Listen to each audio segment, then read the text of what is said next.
Padre, el nuevamente acá. tema de la pregunta de hoy es Sí, algo que dígame. siempre ha inquietado al hombre a través de los tiempos, ¿no?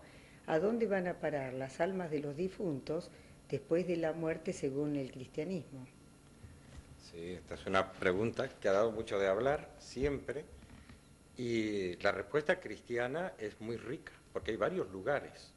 Lugares luego tendremos que aclarar en un sentido, digamos, analógico, es decir, no son lugares estrictamente físicos en el lugar en el sentido que nosotros lo entendemos acá. Pero hay varios lugares a los que va a parar el espíritu del ser humano después de la muerte. De hecho, uno de esos lugares que, curiosamente, hay que aclarar, para los que no lo saben, actualmente ya no existe, y que el Catecismo de la Iglesia Católica lo dice con mucha claridad, es el lugar ese que se llama el seno de Abraham. Porque al explicar el credo, hay un capítulo en el que los cristianos decimos, ¿no?, que Jesucristo descendió a los infiernos. ¿Y qué significa esa expresión, descendió a los infiernos? Y el Catecismo aclara, no bajó al infierno de los condenados, no fue ese el infierno al cual bajó. Y de hecho, si leemos bien en las palabras del Catecismo, miren cómo dice con toda claridad el punto 631. Jesús, son palabras de Efesios 4, bajó a las regiones inferiores de la tierra. Este que bajó es el mismo que subió, añade San Pablo.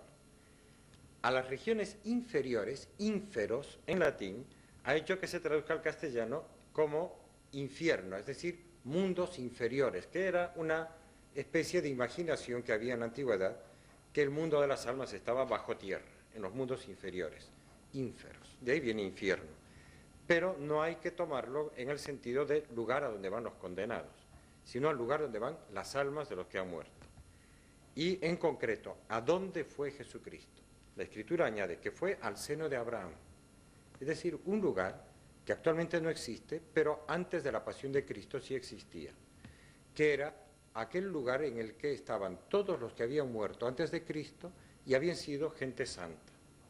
Desde Adán y Eva, que sabemos que fueron perdonados, pasando por todos los santos del Antiguo Testamento y de la humanidad, los grandes profetas, ahí tenían que estar, por supuesto, Isaías, Jeremías, Ezequiel, Daniel, los profetas menores, Jonás, todos. Y luego Abraham, todos los patriarcas, los 12 patriarcas de las tribus de Israel y la infinidad de gente buena que hubo en el Antiguo Testamento, tenían que estar, como ellos habían sido instrumentos además de la revelación de Cristo que iba a venir y que iba a sufrir, estaban esperando la realización de ese momento y encontrarse con Él. De modo que apenas se cumplieron las Escrituras y Cristo entregó su Espíritu, lo primero que hizo fue descender a este mundo, como dice Efesios 4. Jesús bajó a las regiones inferiores, es decir, a aquel lugar donde estaba Abraham, que con todos esperando que se abrieran las puertas del cielo. Seguramente estaba también el buen ladrón que acababa de llegar, Claro. porque acababa de morir unos instantes antes.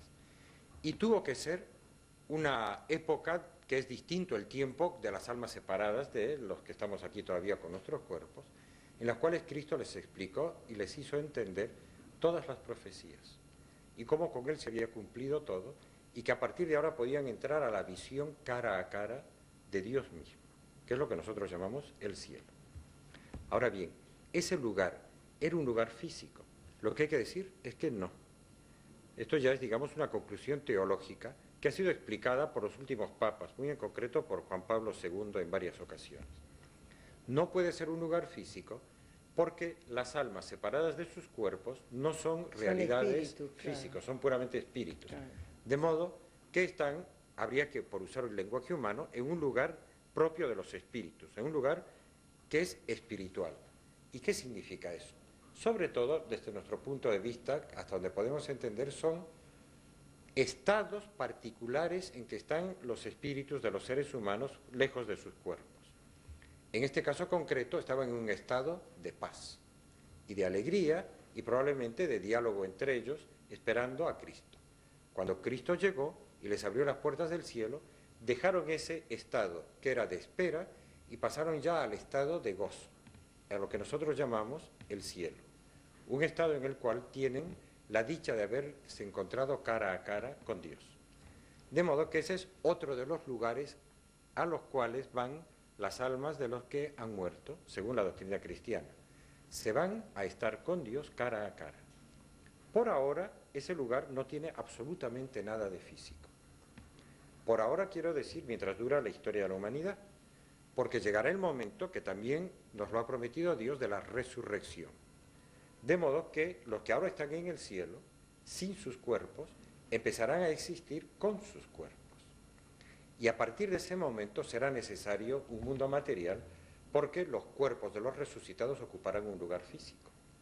San Pedro los llama los cielos nuevos y la tierra nueva. O sea, este universo, hay un doctor de la Iglesia, el más grande, Santo Tomás de Aquino, que dice que este universo quedará totalmente transformado y se volverá apto para ser el lugar donde vivan todo el universo, los seres humanos con sus cuerpos resucitados.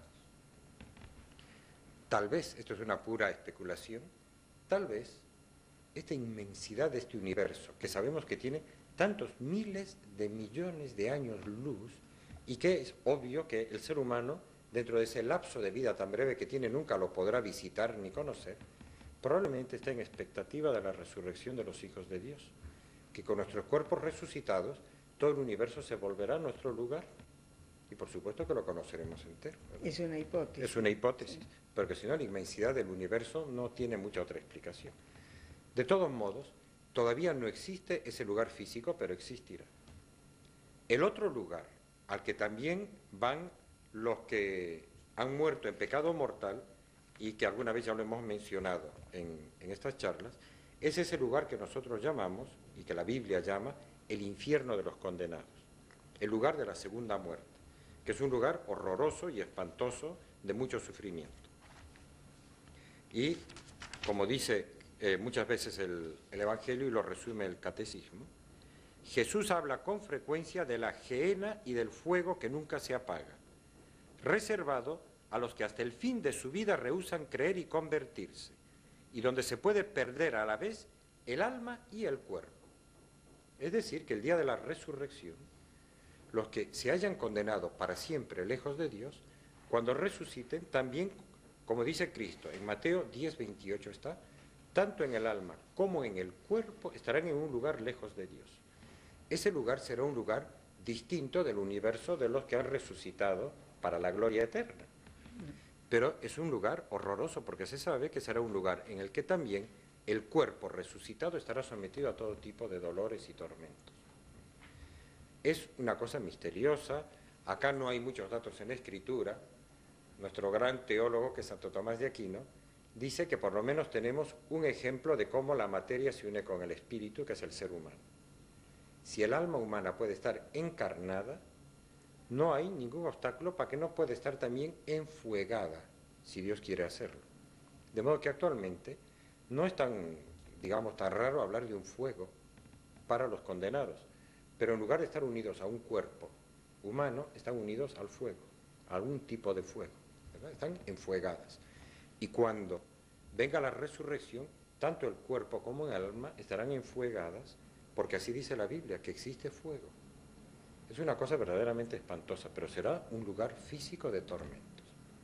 Ese lugar actualmente ya existe, ¿no? Y siempre rezamos, en la iglesia todos los días rezamos para que nadie se condene. Hay que rezar y rezar mucho para que nunca nadie muera en pecado mortal. Pero además hay otro lugar más, que es un lugar intermedio, que tiene menos textos en la Escritura, pero son suficientes. Es el purgatorio. También se lo puede llamar con otros términos, porque no nos vamos a pelear por las palabras, pero es un lugar de purificación final, como dice el Catecismo de la Iglesia Católica.